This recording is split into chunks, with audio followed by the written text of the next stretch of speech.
Welcome to Wisdom Trek with Gramps. I am Guthrie Chamberlain, and we are on day 2667 of our trek. The purpose of Wisdom Trek is to create a legacy of wisdom, to seek out discernment and insights, and to boldly grow where few have chosen to grow before. In today's Wisdom Nugget, it's titled, The Cry from the Ashes, When God Seems Absent. It's a trek through Psalm chapter 74, verses 1 through 8. Today we're going to shift our focus from a personal spiritual crisis to a national tragedy as we begin our trek through Psalm 74 from the New Living Translation. We'll be encompassing the opening verses of 1 through 8. Psalm 74, like Psalm 73 that we just concluded, is attributed to Asaph, one of the chief musicians. However, the tone and context are dramatically different. While Psalm 73 wrestled with the individual suffering and the prosperity of the wicked, Psalm 74 is a raw, agonizing communal lament born from devastating national catastrophe. Scholars generally believe that this psalm was written after the aftermath and the destruction of the temple in Jerusalem, most likely by the Babylonians in 586 BC. For the ancient Israelites, the temple was more than just a building. It was the physical dwelling place of God's presence, a center of their worship, their national identity, the very symbol of their covenant relationship with Yahweh. Its destruction was an unimaginable horror, a theological crisis of monumental proportions. It wasn't just a military defeat, it felt like God himself has abandoned them, allowing his sacred dwelling to be utterly desecrated. This psalm gives voice to the profound anguish, confusion, and desperate pleading of his people, reeling from this unspeakable loss and wondering if God had truly turned his back on them forever. It offers a powerful model for how to lament when tragedy does strike, and when God's apparent silence is deafening. So let's immerse ourselves in this cry from the ashes, feeling the weight of their despair and the desperate longing for God to remember. First, let's read Psalm 74, verses 1 through 3. O God, why have you abandoned us forever? Why does your anger burn against your own sheep? Remember your people, whom you chose long ago, the tribe you redeemed as your special possession. Remember Mount Zion, where you live. Walk through these perpetual ruins. See the appalling destruction the enemy has done to your sanctuary. The psalm opens with an immediate piercing cry of abandonment. O God, why have you abandoned us forever? Why does your anger burn against your own sheep? This isn't just a gentle query, it's a desperate, almost accusatory question hurled at God. The phrase, abandoned us forever, expresses a profound despair and fear of permanent divine rejection. This feeling of being utterly forsaken by God, especially after such a catastrophe, was terrifying reality for them. The psalmist uses an intimate metaphor of your own sheep, depicting Israel as God's flock, his tenderly care for his people. Yet they feel God's anger burning against them. This is the ultimate paradox of their suffering. The shepherd seems to be devouring his own flock. This opening question immediately identifies the core theological crisis. If God is their shepherd, why is he allowing such devastation, making it seem as though he has disowned them? The plea quickly shifts to a series of fervent appeals to God's covenant relationship. Remember your people, whom you chose long ago, the tribe you redeemed as your own special possession. Remember Mount Zion, where you live. The psalmist appeals to God's own character and his historical acts of faithfulness. Your people, whom you chose long ago, refers to God's covenant with Abraham, his selection of Israel as a unique nation in Deuteronomy chapter 7, verse 6. The tribe you redeemed as your own special possession points to Exodus, where God powerfully delivered them from slavery in Egypt, purchasing them for himself. This redemption was a foundational event of their history, solidifying their identity as God's treasured possession, according to Exodus chapter 19, verse 5. And then the heartbreaking plea to remember their physical manifestation of God's presence. Remember Mount Zion, where you live. Well, Mount Zion was not just a hill, it was the site of the temple, the place that God had chosen to dwell among his people. Its sacredness was paramount. For God to seemingly forget Zion meant that he had forgotten his own dwelling place, his own honor, his very identity as Israel's God. This triple appeal to God's past of choosing, redeeming, and dwelling among them is a desperate attempt to remind God of his own commitment and his character. The psalmist then urges God to physically witness the devastation. Walk through these perpetual ruins. See the appalling destruction your enemy has done to your sanctuary. This is a direct invitation for God to survey the scene of destruction. The perpetual ruins conveys the utter completeness and enduring nature of the devastation. It wasn't just a temporary setback, it was total annihilation. It's called appalling destruction, emphasizes the shocking and horrifying extent of the damage.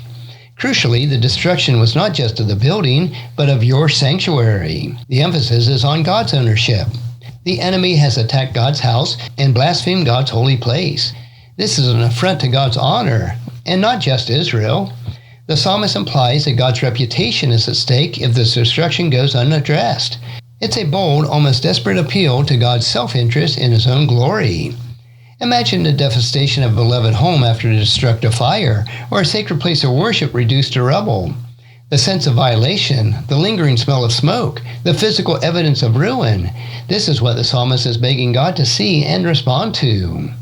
Now let's move on to verses 4 through 8, where the psalmist vividly describes the enemy's violent and sacrilegious actions within the temple itself. Your enemies shouted their victorious battle cries within your own sanctuary. They set up their emblems there. They came with their axes raised like woodcutters in a forest. With their axes and picks, they smashed the carved paneling.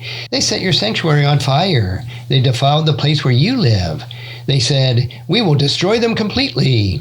So they burned down all the meeting places of God in the land. The description of the enemy's actions is horrifying and designed to provoke divine indignation. The psalmist laments, "Your enemies shouted their victorious battle cries within your sanctuary. They set up their emblems there." This is the ultimate desecration. The temple, a place of reverence, prayer, and quiet worship, was invaded by raucous shouts and pagan victors. Their victorious battle cries, or roar, replaced the songs of praise to God. Even worse, they set up their emblems there. Now these emblems, the Hebrew word ot, were likely military standards or idols of their pagan gods. To set these up within God's holy sanctuary was a direct affront, a symbolic overthrow of Yahweh and the declaration of their supremacy of their own deities.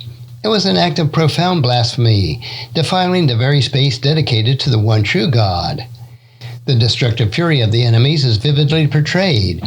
They came with their axes raised, like woodcutters in a forest. With axes and picks, they smashed the carved paneling. This is a picture of systematic and brutal destruction. They weren't just fighting, they were methodically dismantling the temple. The comparison to woodcutters in a forest emphasizing the deliberate and thorough nature of the destruction, as if the sacred ornate temple was nothing more than raw timber to be hacked down. The carved paneling, or carved work, and the decorative woodwork in the temple was exquisite and symbolic. The inner walls of the temple were lined with cedar, intricately carved with cherubim, palm trees, and flowers, according to 1 Kings chapter 6, verse 18 and verse 29. This artistry reflected the glory of God. For the enemy to smash the sacred craftsmanship with crude tools like axes and picks was an act of profound disrespect and intentional vandalism, aiming to erase every trace of God's glory and presence. It was not just destruction, it was desecration. The ultimate act of sacrilege is then described. They set your sanctuary on fire, and they defiled the place where you live. The fire was a devastating force in the ancient world. To set the temple on fire was the climax of their destructive rampage, reducing the almost sacred structure to ashes. This is a direct attack on God's dwelling place, the place where His name resided, referring to His presence and reputation. For the Israelites, this was tantamount to an attack on God Himself. The word defiled is crucial here, as it signifies making something holy unclean, rendering it unfit for God's presence. This act of defilement was an ultimate insult to God's holiness and His covenant with Israel. And the devastation was not limited to Jerusalem. They said, "We will destroy them completely," so they burned down all the meeting places of God in the land. The enemies declared their intent to destroy them completely, a desire for total annihilation of the people and their religious identity. To achieve this, they extended their destructive reach beyond the temple in Jerusalem to all the meeting places of God in the land. Now these meeting places likely refer to the synagogues or other places of local worship where people gathered to read the law and to pray. By burning these down, the enemy sought to eradicate all visible signs of Israel's worship and to cut off their connection to God, aiming to erase their very spiritual heritage.